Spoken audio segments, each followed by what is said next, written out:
My name is Coordinator Vexthal, and the alarm in my office had never sounded like this before. It was a sharp, cutting tone that meant something was very wrong inside the testing chamber. I dropped my data pad and ran toward the main observation deck. My 3 hearts were pounding so hard that I could feel each beat in my throat. In 300 years of working at the Galactic Combat Assessment Bureau, I had never heard this particular alarm. It only played when a Class 9 test was breaking its own safety limits. But that was not the strange part. The strange part was that the test had only started 7 minutes ago. I burst through the doors of the observation deck and saw my assistant, a small green creature named Clicker, staring at the main viewing screen with his mouth hanging open. His 4 eyes were wide and unblinking. The other observers in the room were silent. No one was speaking. No one was even moving. They were all watching the screen as if they had forgotten how to breathe. I turned to look at the screen myself, and what I saw made me stop walking. Inside the massive testing chamber, a single human female was standing in the middle of the wreckage. She was small, maybe 1.5 meters tall, with brown hair tied back behind her head. She was wearing simple black clothes, the kind humans called combat fatigues. In her hand, she held a small metal blade, no longer than my finger. Around her, the floor was covered in deactivated combat drones. 12 of them. All 12 units, the entire first wave of the Class 9 test, lay broken and silent. The test had begun 7 minutes ago. 12 elite combat drones should have taken her at least 2 hours to deal with, if she could deal with them at all. The average warrior species took 90 minutes for the first wave alone. This human had finished them in under 7 minutes, and she was not even breathing hard. I forced myself to move. I walked to the main control panel and looked at the data streaming across the screens. Her heart rate was steady. Her breathing was normal. Her body showed no signs of stress. According to our sensors, she was as calm as someone walking through a garden. "Coordinator," Clicker whispered beside me, "what are we looking at?" I did not have an answer. I looked at her file again on my personal data pad. Her name was Lieutenant Lily Carter. She was 24 years old, from a place on Earth called Manchester. Her file said she was a standard human soldier with no special enhancements, no cybernetic upgrades, no genetic modifications. She had volunteered for the test only 3 days ago, and she had done something that no one in the history of our bureau had ever done. She had asked to skip directly to Class 9. The standard procedure was to test a candidate slowly, starting at Class 1 and moving up 1 level at a time over 30 days. This allowed our scientists to study how a species handled increasing pressure. It also allowed us to stop the test if the candidate was in danger of being seriously hurt. Class 9 was the highest level we offered. It was designed for confirmed warrior species, the kind of beings who had spent generations fighting in real wars. Humans had only made first contact with the galaxy 18 months ago. They were considered a young species, still being studied, still being understood. Most observers expected them to be ranked somewhere between Tier 2 and Tier 4, similar to other newly contacted species. The idea of a human even surviving a Class 9 test was considered absurd. The idea of a human asking for one was something I had laughed at when I first read her request. I was not laughing anymore. I remembered the moment Lily had walked into my office to sign the paperwork. She had been polite, smiling, asking if I wanted any of the cookies her mother had baked for her. She had refused all the standard equipment, taking only the small blade she now held in her hand. When I had warned her that the test could be very dangerous, she had simply nodded and said, "I understand. I just want to get this done quickly. I have a video call with my mum at 3 in the afternoon, and I do not want to be late." I had thought she was joking. I had thought she did not understand what she was walking into. Now, watching her on the screen, I realized something terrible. She had understood perfectly. She just had not been worried. The chamber doors opened, and the second wave deployed. This was the gravity well section of the test, where the simulation changed the pull of the floor and walls to confuse the candidate. Combat drones with plasma weapons came through openings in all directions, including the ceiling. The walls themselves became surfaces that could be walked on if you knew the trick. Most species did not know the trick. Most species fell into the pit at the center of the chamber and had to climb out while being attacked from every angle. Lily Carter looked up at the ceiling, where two drones were now hanging upside down. She tilted her head, the way a curious child might look at a strange insect. Then she ran toward the wall. She did not run at the wall. She ran at it and then up it, her feet pushing off the surface as the gravity shifted. She moved like she had been doing this her whole life. Within 4 seconds, she was running across the ceiling. Within 5 seconds, she had reached the first hanging drone and was using it as a shield against the others. Within 12 seconds, the entire second wave was deactivated, and she was standing on the ceiling looking around as if she had lost something. "Excuse me," she said into the chamber audio system, her voice calm and clear. "Is there water in here anywhere? I forgot to bring my bottle and my throat is getting a bit dry." No one in the observation room said anything. We just stared. "Right, no water then," Lily said cheerfully. "I will manage, sorry to bother you." She jumped off the ceiling, landed in a smooth roll, and continued through the chamber as if nothing unusual had happened. Clicker turned to me with all 4 of his eyes wide. "Coordinator, she just asked for water. In the middle of class 9. She just asked for water like she was at a coffee shop." I tried to speak, but my voice did not work for a moment. I had to clear my throat twice before any words came out. "Send a message to Director Viscara. Tell her she needs to come down here immediately. Tell her this is not a drill." "What do I say it is?" "Tell her," I paused, searching for the right words. "Tell her that the entire combat assessment program may need to be rewritten, starting today." Clicker nodded and ran to the communication station. The other observers in the room were beginning to whisper to each other now, their voices low and shaken. I heard one of them, a tall blue creature from the Volgan Empire named Threxar, laugh nervously. He was a famous warrior himself, decorated for his service in 3 different conflicts. He had bet me earlier that the human would not survive the first wave. He was not laughing in a confident way now. He was laughing the way someone laughs when they have just seen something that changes how they understand the world. I returned my attention to the screen. Lily was now in the 3rd section of the test, a simulated urban environment with hidden traps and enemy positions on every floor of every building. This section was designed to test patience, awareness, and tactical thinking. Most candidates spent at least an hour clearing it carefully. I had once seen a Drenar Warmaster, one of the most respected warriors in the galaxy, take 3 hours to complete this section. Lily was moving through it like she was on a casual walk. She paused at corners, listened, then moved. She did not use the plasma rifle she had picked up from one of the drones. She seemed to prefer her small blade and her bare hands. When traps activated, she avoided them with movements that looked simple but were actually precise to the millimeter. When enemies appeared, she dealt with them so quickly that our cameras had trouble capturing exactly what she did.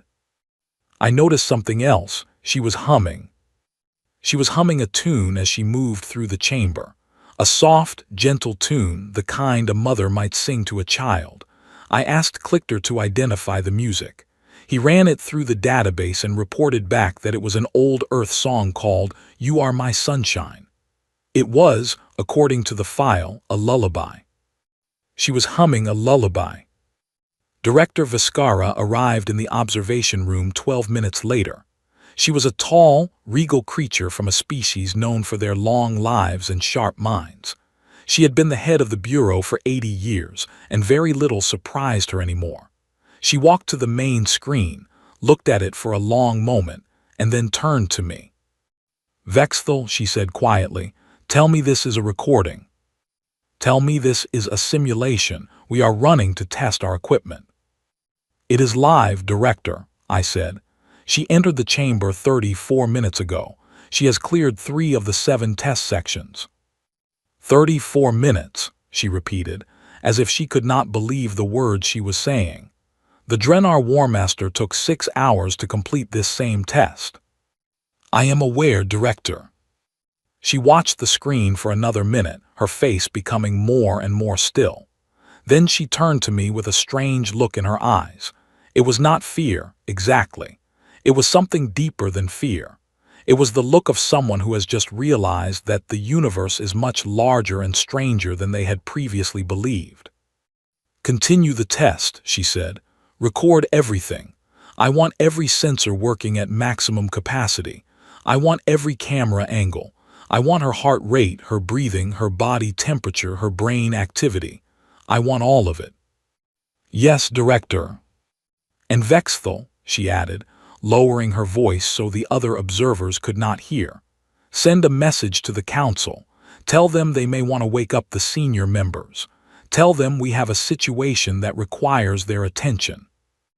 I nodded and went to send the message. As I walked, I could not stop thinking about something Lily had said when she signed the paperwork.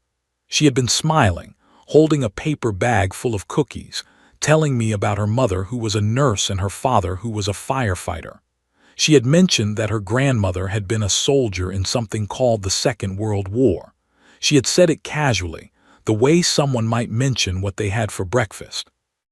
Grandma always said the trick is not to think too much, Lily had told me.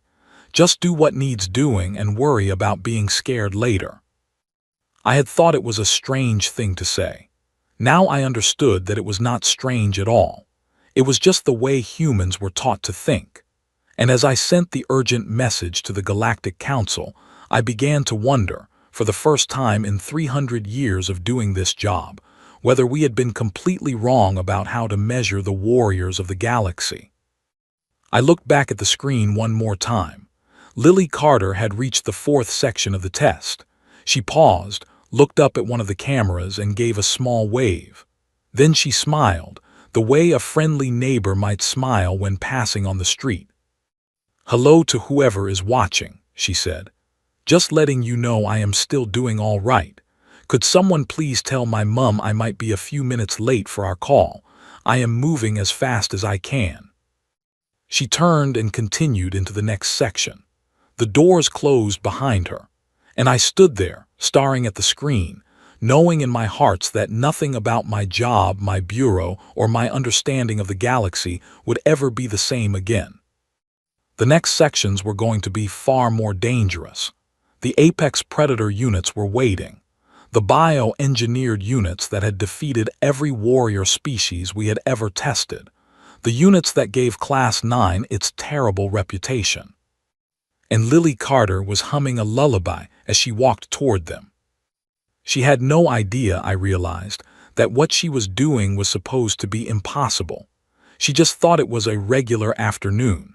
She just wanted to finish in time for her phone call. I sat down slowly in my chair. My legs were shaking. Whatever was about to happen next was going to change everything.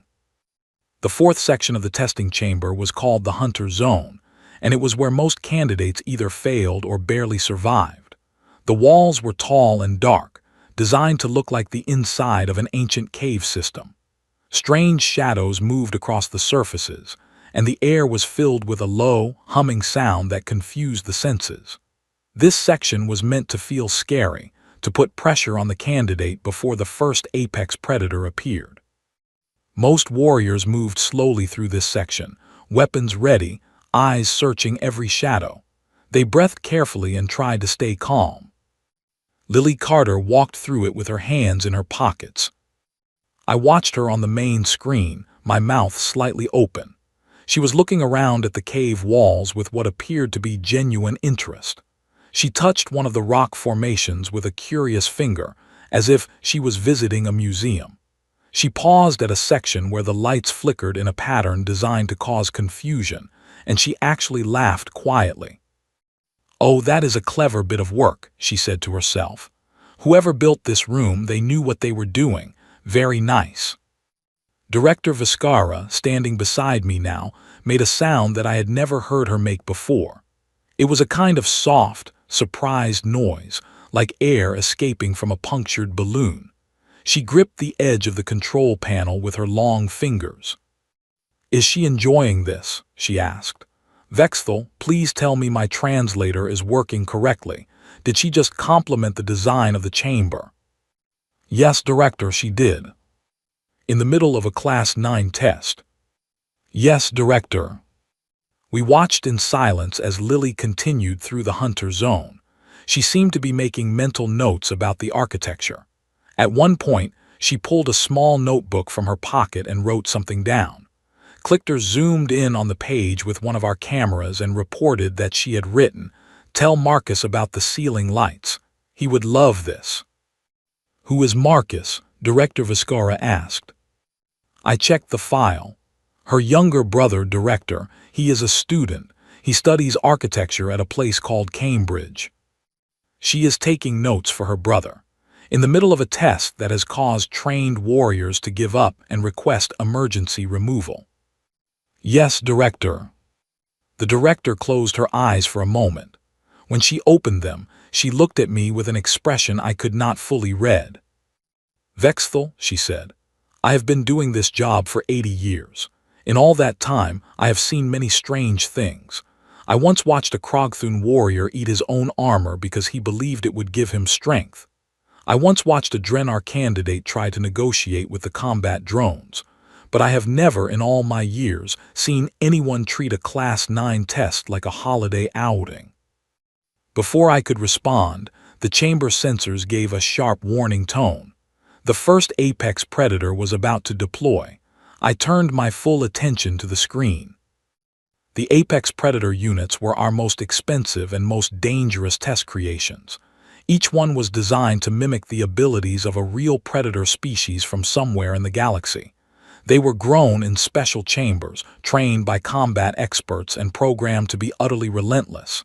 They did not stop. They did not get tired. They did not feel fear. They were, in many ways, the perfect hunters. The first apex predator was modeled after the Zorvath stalker, a predator from a jungle world that had been studied for decades.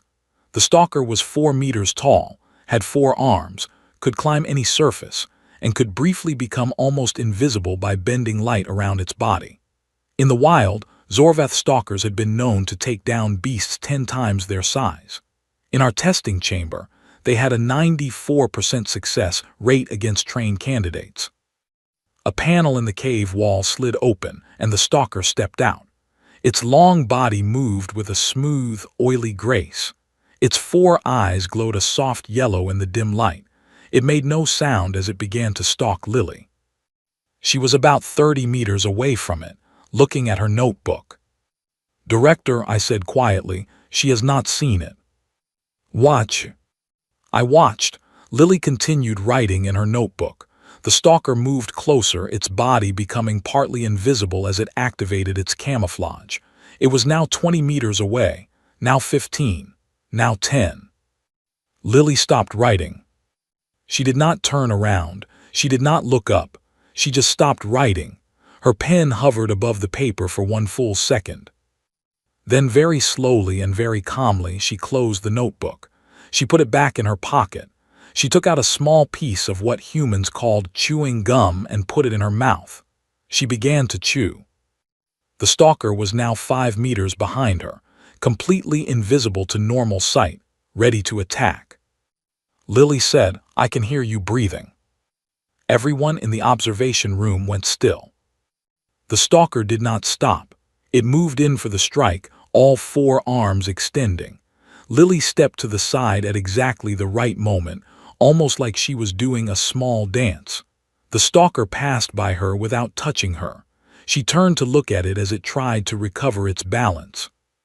"You are very quiet," she said to the creature, as if she was complimenting a child on a good drawing. "Honestly, very impressive, but you are breathing through your mouth and your lungs are quite large. I could hear you from about 12 meters away. Just something to think about for next time." The stalker turned and attacked again.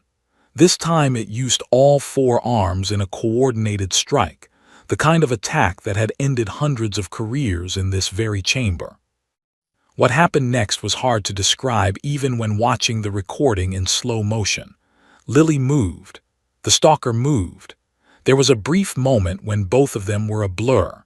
Then the stalker was on the ground and Lily was sitting on its back, holding its head still with one hand.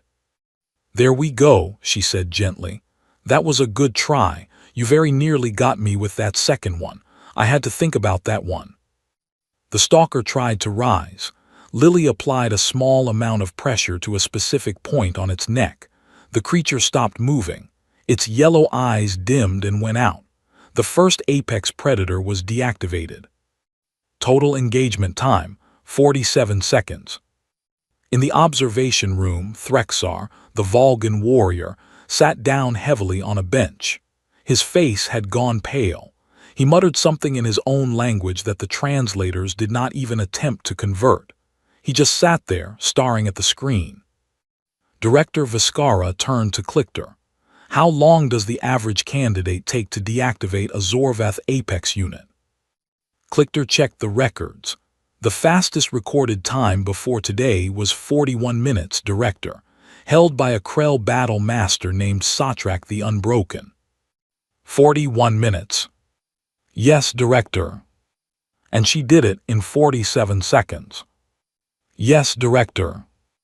Director Viscara was quiet for a long moment. Then she said, "Vexthal, contact Earth's diplomatic office. Politely ask them what other humans they have like this one. I want to know what we have just allowed to happen here." I sent the message. The reply came back within 3 minutes. It was short. "There are about 8 billion humans on Earth," the message read. "Lieutenant Carter is considered to be of normal physical ability for a soldier of her age and training. We have many like her and many more who are stronger.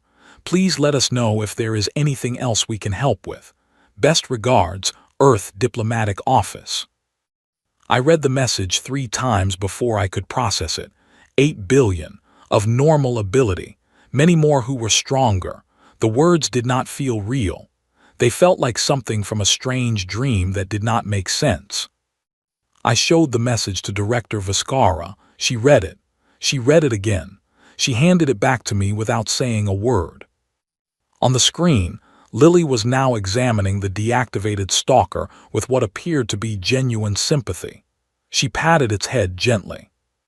"Sorry, friend," she said quietly. "You were doing your job, nothing personal." She stood up, brushed off her clothes, and continued through the chamber. The second apex predator was already preparing to deploy. This one was different. It was larger, heavier, more solid. It was modeled after the Krogthun war beast, a creature from a high-gravity planet. War beasts were 8 tons of armored muscle, with regenerating tissue and skin so thick that even plasma weapons had difficulty getting through. They were less subtle than stalkers. They simply ran at their target and crushed everything in their path. They had never been defeated by a candidate using only a small blade. The chamber shook as the war beast emerged. It roared, a sound so deep and powerful that the observation room felt the vibrations through the floor. It saw Lily and immediately charged. Lily watched it come toward her. She did not run. She did not look for cover. She simply tilted her head and watched, the way someone might watch a bus arriving at a stop. "Coordinator," Clichter whispered, "is she going to fight that thing with her hands?" "I do not know." "Coordinator, that thing weighs 8 tons. "I know, Clichter." "Coordinator, she is 1.5 meters tall." "I am aware of the comparison, Clichter." The war beast was closing fast. 20 meters, 10 meters, 5 meters. The ground shook with each of its steps. It lowered its massive head, ready to use its horns to strike. At the last possible moment, Lily jumped. She did not jump backward, away from the creature. She jumped forward and up, planting one foot on the war beast's lowered head and using it as a launching platform. She flipped over the creature's back and landed on its massive shoulders. Before the war beast could turn around, she was running along its spine toward the back of its neck. The war beast roared and tried to throw her off. It twisted and bucked. It slammed itself against the chamber walls. None of it worked. Lily moved with the creature, holding onto the small ridges of its armor with the grip of a climber on a rock face. She seemed to know exactly where to put her hands and feet. She reached a specific point on the back of the war beast's neck. Our database listed this point as a theoretical weak spot, meaning that scientists believed it might exist, but no one had ever actually exploited it. Lily put her small blade between two armor plates at this exact point and pushed it in with steady, calm pressure. The war beast stopped moving. It stood still for a moment, then slowly lowered itself to the ground. Its eyes closed. The second apex predator was deactivated. Total engagement time, 3 minutes and 12 seconds. Lily climbed down from the creature. She wiped her blade clean on a piece of cloth she pulled from her pocket. She put the blade back in her belt. Then she sat down on the deactivated war beast and took a moment to catch her breath. "That one was a bit harder," she said to the empty chamber. "Very tough skin. I had to think about where to put the blade. Sorry for taking so long." She had taken 3 minutes. In the observation room, no one spoke. Director Viscara sat down slowly in a chair. Threxar was now openly weeping, though I could not tell whether it was from fear, awe, or some emotion my species did not have a word for. Clichter was simply standing very still, his 4 eyes fixed on the screen. Lily took a deep breath. She stood up. She stretched her arms above her head and rolled her shoulders.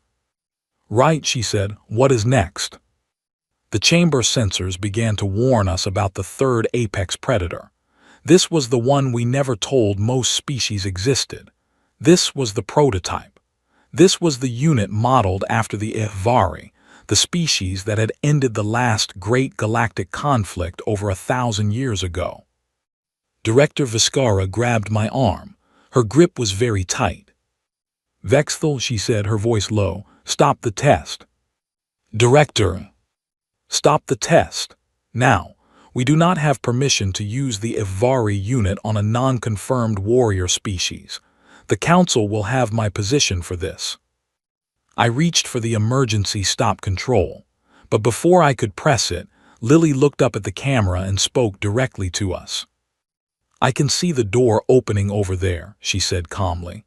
"Whatever is coming next, please do not stop the test. I want to finish what I started. It would be rude to leave the job half done." She smiled, and there was something different about her smile this time. It was still polite. It was still gentle. But underneath the politeness, I saw something else. Something patient. Something that had been waiting. "Besides," she added, "I told my mum I would be home for dinner, and I do not want to disappoint her." Director Viscara's hand fell away from my arm. She stared at the screen. So did I, so did everyone in the observation room.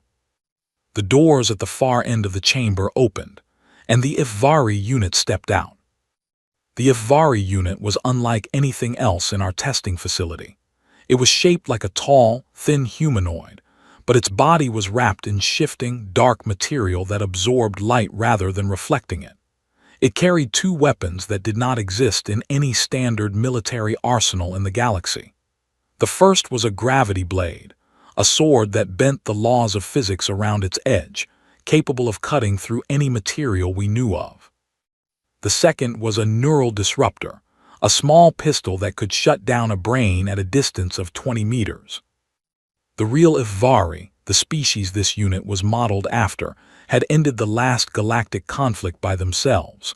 A force of just 300 Ihvari had defeated combined fleets from 12 different species. After their victory, they had simply left, returning to their home star system and refusing all further contact with the rest of the galaxy. We did not know where they went. We did not know what they were doing now. We only knew that they had been the most dangerous warriors anyone had ever encountered. And we had just deployed one of them, in copy form, against a young woman from Earth. The Ihvari unit moved at speeds our cameras could barely capture. It crossed the distance to Lily in less than a second. The gravity blade swung at her head in a strike that should have ended the fight before it began. But Lily was not where the blade was. She had moved. I did not see her move. None of us saw her move. One moment she was standing in front of the unit. The next moment she was 3 meters to the left, watching the blade pass through empty air. For the first time in the entire test, I saw something change in Lily's face. She had been polite, she had been calm, she had been almost cheerful, but now, looking at the Ivari unit, her expression became something different. It was still gentle, it was still kind, but it was also focused in a way she had not been before. "Oh," she said softly, "you are the real test, are you not?" The Ivari unit did not respond.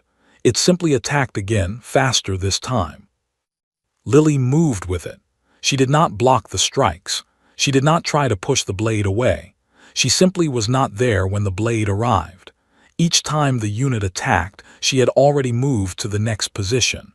It was like watching someone dance with a partner who could not quite keep up with the music. For the first 30 seconds, the unit appeared to be winning. It was striking faster and faster. It was using its neural disruptor in combination with the blade, forcing Lily to dodge in 2 directions at once. She was beginning to take some hits. A small line of red appeared on her arm, another on her cheek. She was getting tired, perhaps, for the first time. In the observation room, Threxar stood up. "She is going to fall," he said quietly. "No species in the galaxy can keep dodging that combination. She is going to fall." But Lily did not fall. Instead, she did something none of us expected. She smiled. It was a small smile, gentle and almost shy, but it was a real smile, the kind a person makes when they have finally understood a difficult puzzle. "Right then," she said, "I see what you are doing. Clever timing on the disruptor. Very clever. Let us try this properly now." She shifted her stance. Her small blade came out of her belt. She did not raise it like a weapon.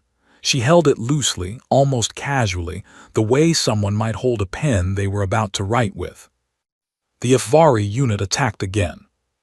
This time, Lily did not just dodge. She moved into the attack. She stepped inside the swing of the gravity blade, so close that the weapon could not be used effectively. She caught the wrist of the unit holding the disruptor and twisted it gently, redirecting the weapon away from her face. With her other hand, she made a small, precise cut with her blade against a specific spot on the unit's arm. The arm went limp. The disruptor fell to the floor. The Ivari unit tried to recover, swinging the gravity blade with its other arm. Lily ducked under the swing, came up on the other side, and made another small cut, this one on the back of the unit's leg. The unit stumbled. "You see," Lily said, almost as if she was teaching a class, "the Ivari were very dangerous. They were very fast. They had wonderful weapons. But there is a thing my grandmother used to say. She said that every fighter, no matter how great, has a rhythm. Once you find their rhythm, they cannot hide from you anymore." She stepped behind the unit and made one final cut, this one on the back of its neck, in a spot so small and precise that our scanners could barely identify it. The unit froze. Then it collapsed slowly to the floor, like a puppet whose strings had been cut. The chamber was silent. The chamber sensors registered that the test was complete, all hostiles deactivated. The mission was over. Total time, 2 hours 47 minutes. The previous record for a Class 9 test was held by the Drenar Warmaster Korthak the Iron Heart. His time had been 6 hours and 12 minutes, set 40 years ago. It was a record we had thought might never be broken. Lily Carter had broken it by more than half. In the observation room, no one moved. No one spoke. Director Viscara was sitting very still, her eyes fixed on the screen. Threxar had sat back down, his face pale. Clichter was looking at me with an expression that mixed wonder, fear, and something close to religious awe. On the screen, Lily was tying a piece of cloth around her cut arm. She did it the way someone might tie a shoelace, with quick, efficient motions, not paying much attention to the wound. She picked up her notebook from her pocket and added a few more notes. Then she walked toward the exit of the chamber. Halfway there, she paused. She looked up at the camera. She gave a small, polite wave. "Thank you for the test," she said. "It was good exercise. I felt a bit rusty at the start, but I think I got into it by the end. Sorry it was over so quickly. I was trying to make my mum's call on time. Have a lovely day." She walked out of the chamber.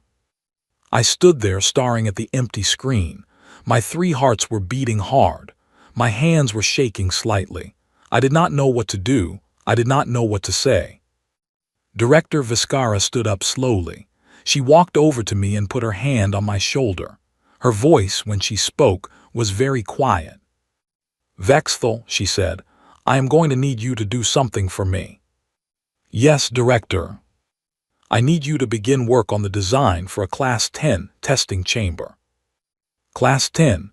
Director, there is no such classification. Class 9 is the highest level." "There is now," she said, "and Vexthal." "Yes, Director." "I do not think Class 10 is going to be enough either, but it is a place to start." She walked out of the observation room. I watched her go. Then I sat down in my chair and looked at the data still streaming across my screens. I looked at the heart rate readings, the breathing patterns, the brain activity. According to all our sensors, Lily Carter had not been seriously challenged at any point during the test.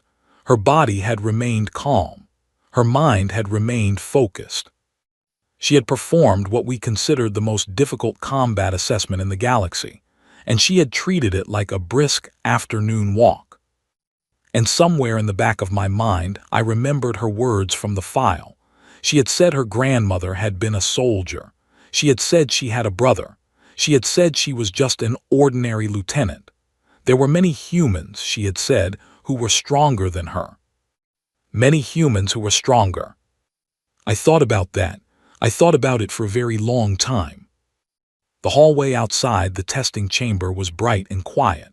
I had walked down it many times before, but today every step felt different. I was on my way to meet Lily Carter for her debriefing, and I was not entirely sure what I was going to say to her. The standard debriefing was a list of formal questions, designed to gather data about the candidate's experience. None of those questions felt right anymore. They had all been written for normal candidates, and Lily was not normal. She was waiting for me in the small interview room at the end of the hallway. When I entered, I found her sitting at the table, drinking a cup of tea. Someone, perhaps one of the medical staff, had given her a fresh shirt and a proper bandage for her arm. She looked up and smiled when she saw me. "Coordinator Vexthal," she said, "thank you so much for coming. I hope I have not put anyone to too much trouble." I sat down across from her. I tried to remember what I had planned to say. The words would not come. Instead, I asked the question that had been in my mind for the last hour. "Lieutenant Carter," I said, "how did you do that?" She looked confused. "Do what, sir?" "All of it, the drones, the gravity well, the apex predators, the Ifvari unit. How did you do all of that in under 3 hours?" She thought about my question. She took a sip of her tea. She seemed to be genuinely considering it, the way a student might consider an exam question. "I am not sure what you mean, sir," she said finally. "I did what you asked me to do. You said go into the room and complete the challenges. So I went into the room and completed the challenges. Was I supposed to do something different?" "No," I said. "It is just that. No candidate has ever finished that test in under 6 hours." "Oh," she looked surprised. "I am very sorry. Was I going too quickly? I did not realize there was a minimum time. Should I have waited longer between the sections?" I stared at her. I did not know whether to laugh or cry. I did not know which emotion was correct for this situation. "Lieutenant Carter," I said carefully, "I am trying to understand. The test you completed today was designed for the most experienced warriors in the galaxy. The fastest previous time was over 6 hours. You completed it in under 3, with a small blade, without any special equipment, while humming a lullaby. I would very much like to understand how this was possible." Lily put down her teacup. She thought about my question for a long moment. Then she shrugged in a small, modest way. "Well, sir," she said, "I suppose the answer is just training." I have been doing this kind of work for a few years now. I went through basic training, then advanced training, then specialist training. We practice this sort of thing all the time. Obstacle courses, problem solving, that kind of thing. Your training is similar to what you did today. Oh, the obstacles are different, of course. We do not have alien drones at home, but the principles are the same. Move smartly, use what is around you, stay calm, do not waste energy, things like that. And the apex predators. She frowned a little. I suppose they were a bit unusual. I have not seen anything quite like them before. But once you understand how a thing moves, the rest is mostly just paying attention. The big one with the armor was the hardest, because I did not know its weak points right away. I had to watch it for a moment to figure out where to put the blade. That took you 2 seconds. Yes, sir. 2 seconds to find the weak point of a creature that scientists have studied for 40 years without finding. I just looked at it, sir. The way it moved told me where its joints were weakest.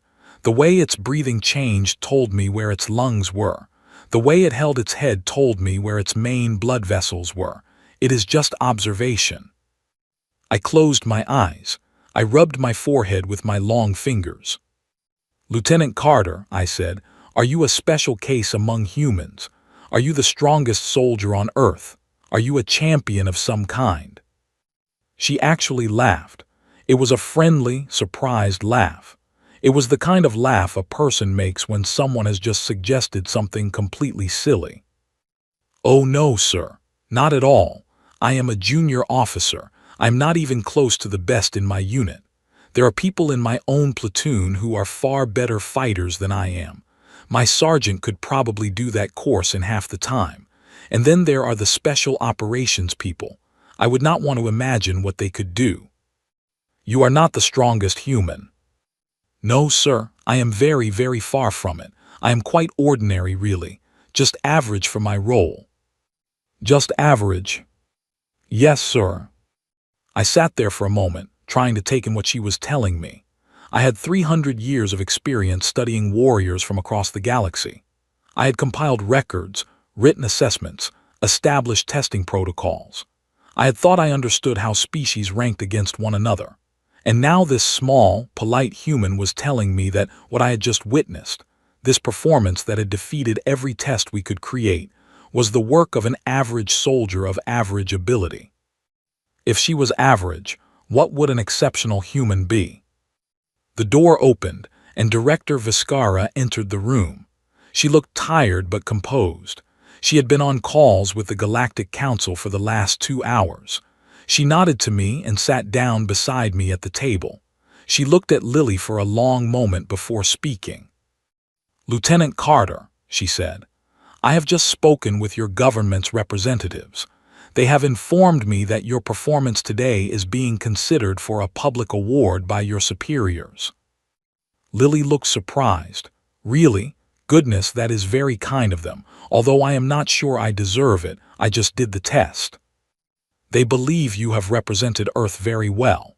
Your government is, in fact, quite pleased with how it went. Oh, that is lovely. I shall have to tell my parents. Director Viscara took a small breath.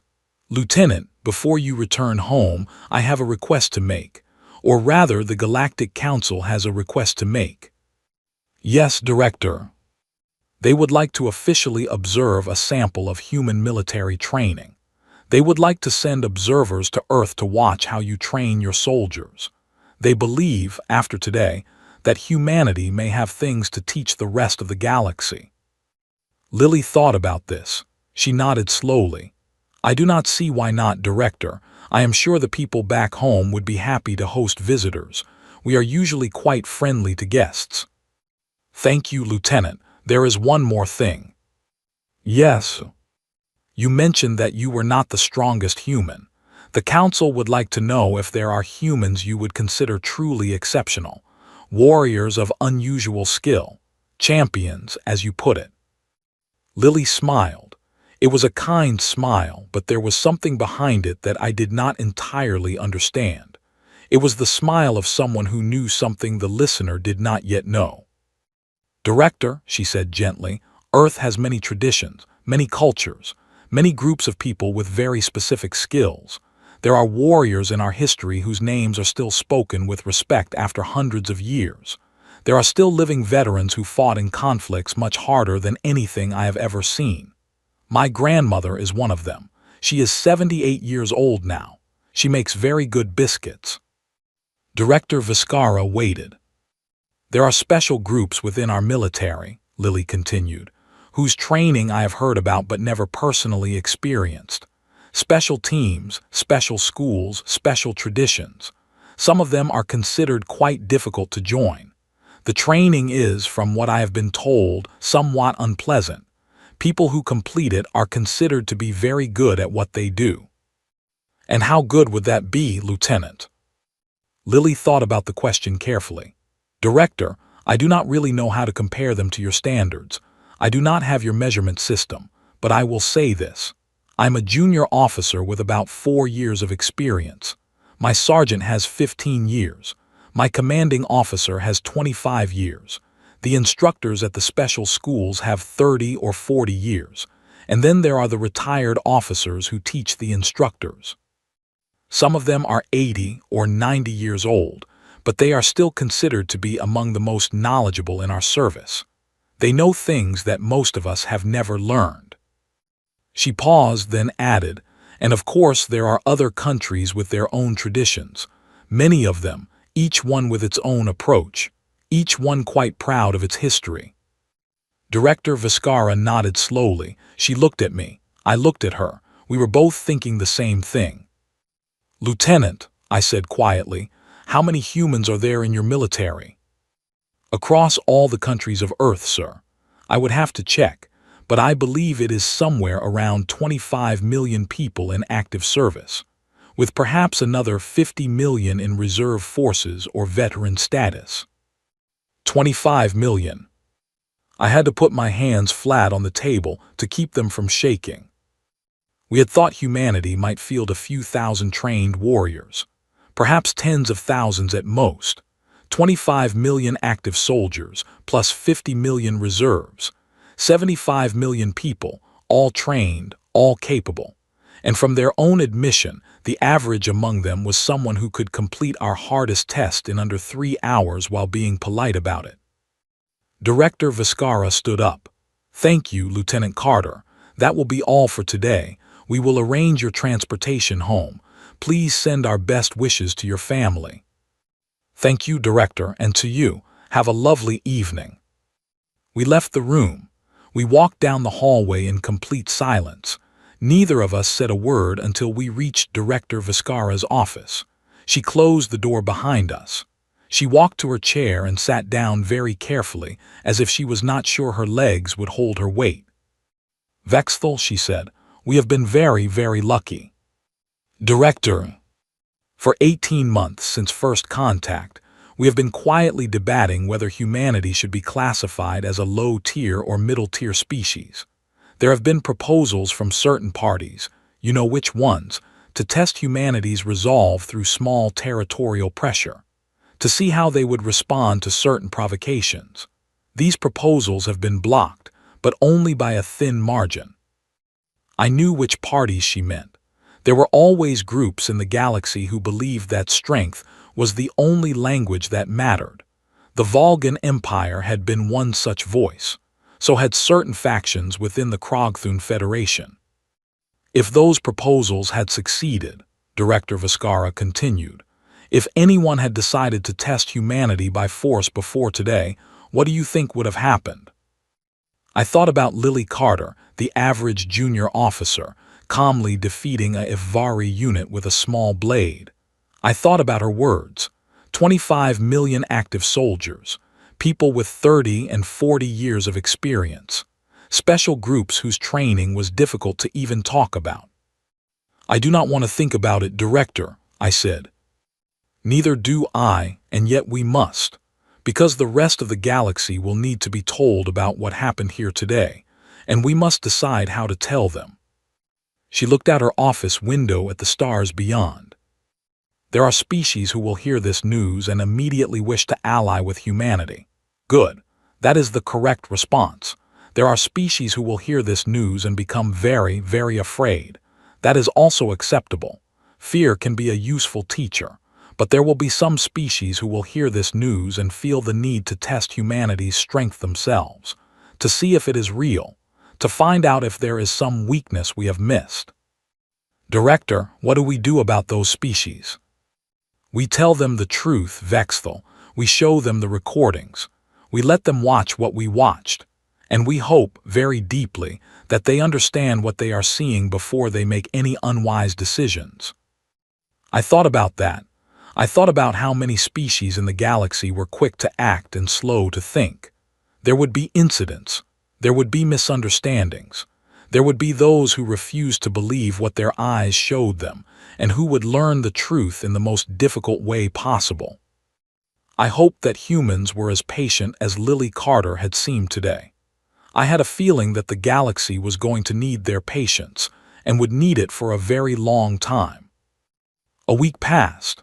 Lily Carter returned home to Earth, taking with her a small basket of cookies that the cafeteria staff had baked as a farewell gift. She had thanked everyone politely, hugged Clicker without warning, which had nearly given him a panic attack, and waved cheerfully as her shuttle had departed. The Galactic Council had met 3 times in that week. The recordings of her test had been distributed to all member species. Reactions had varied widely. Some species had requested formal trade agreements with Earth within hours of viewing the recording. The Drenar hegemony, traditionally proud and slow to ally, had sent diplomats with personal letters of friendship. The Krell Confederacy had offered humanity a permanent observer seat on 3 different councils. The Vorthan Republic had simply sent a single message that read, "We have always considered humanity excellent neighbors. Please remember this." A few species had remained skeptical. They believed the recording was fake, or that Lily was an extraordinary case who did not represent her species. They demanded further testing. Their requests were politely declined. I returned to my office on the 7th day after the test, expecting a quiet morning of paperwork. I was wrong. Clicker came running into my office, his 4 eyes wide and his small body shaking. He was holding a data pad, and he was speaking so fast that the translator was struggling to keep up with him. Coordinator, you must come quickly. You will not believe this." "Clicker, calm yourself. What has happened?" "Earth Coordinator. Earth has just sent another candidate, another one for testing." I sighed. I am surprised it took this long. I assumed they would want to send another soldier soon, given the success of the first one. "Who is it?" "Another junior officer." Clicker shook his head. He could not seem to find his words. He simply held up the data pad so I could read it. I read the file. I read it again. I sat down very slowly in my chair. The new candidate was named Margaret Hill. Her age was listed as 73 years old. She was from a place on Earth called Yorkshire. Her profession was listed as retired schoolteacher. She was not a soldier. She had never been a soldier. Her file noted that she was in good health for her age, that she walked 3 miles every day, and that she enjoyed gardening. She had no military training. She had no special skills. She had no advanced equipment. She had simply read about Lily Carter's test in the newspaper and had decided that she would also like to try. In the special notes section of her file, there was a single line. It said, "Requested permission to bring her own walking stick for the test. Permission granted." I looked up at Clicker. "Clicker," I said, "have we received any guidance from Earth's diplomatic office about this?" "Yes, Coordinator." The message from Earth said, and I quote, "Mrs. Hill is quite determined. We have advised her that the test may be too strenuous for someone of her age. She has informed us that we are being silly. We thought it best to let her come." I stared at the data pad. I stared at Clicker. I thought about what I had learned over the past week. I thought about Lily Carter, the average junior officer, and what she had said about her grandmother.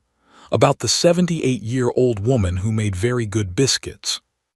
I thought about the 75 million active and reserve soldiers of Earth, about the 30 and 40-year veterans, about the special groups whose training was difficult to even talk about.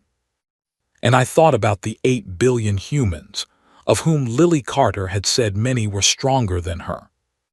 "Coordinator," Clichter said, "what should I tell her? She has already arrived. She is in the waiting room. She has brought biscuits." I closed my eyes. I took a long, slow breath. "Tell her," I said quietly, "that we will be happy to test her abilities, have her sign the waiver." And Clichter, "Yes, Coordinator." "Begin work on a Class 11 testing chamber. Today, I have a feeling that even Class 10 may not be enough for our retired school teacher." Clichter blinked at me. "Class 11, Coordinator." "Yes, Clichter. And ask Director Viscara to come to my office, please. We have a great deal to discuss. The galaxy is changing, my friend. It is changing very quickly, and I do not think any of us are quite ready for what comes next." Clichter nodded and hurried out of the office. I sat alone for a few minutes, looking at the file of Margaret Hill, retired schoolteacher, age 73, gardener and biscuit baker. I thought about what I had said about the galaxy changing. I had been wrong, I realized. The galaxy had not begun to change last week, when Lily Carter had walked into our testing chamber. It had not begun to change 18 months ago, when humanity had made first contact. It had been changing for as long as humans had existed, all the way back on their small green and blue planet, where they had been quietly becoming what they were now while the rest of us had been busy with our wars and our politics and our pride. We had not noticed them. We had assumed they were a young species, untested, unimportant. We had been wrong about that, very wrong, and we were lucky that they had decided to be friendly with us. We were extremely lucky. Outside my office window, a shuttle was landing in the visitor's bay. A small elderly woman was stepping out of it, leaning on a wooden walking stick, carrying a tin of biscuits in one hand. She was smiling. She was waving at the welcoming staff. She looked harmless. She looked sweet. I knew, with a certainty I had not felt in 300 years, that she was about to teach all of us a lesson we would never forget. I stood up from my desk. I straightened my coat. I walked to the door. The galaxy had changed forever, and it had been changing all along. We just had not been paying attention. From this day forward, things would be very different. Earth was no longer a young species. It was, perhaps, the most experienced species any of us had ever met. We had simply been too proud to see it. And somewhere on Earth, in a small house in Yorkshire, there was a garden full of vegetables, and a kitchen full of biscuits, and a quiet woman who had decided, at the age of 73, that she would like to see what all the fuss was about. I opened the door of my office and went to greet her. The future was waiting, and the future I now understood belonged to humanity. It always had. We just had not noticed.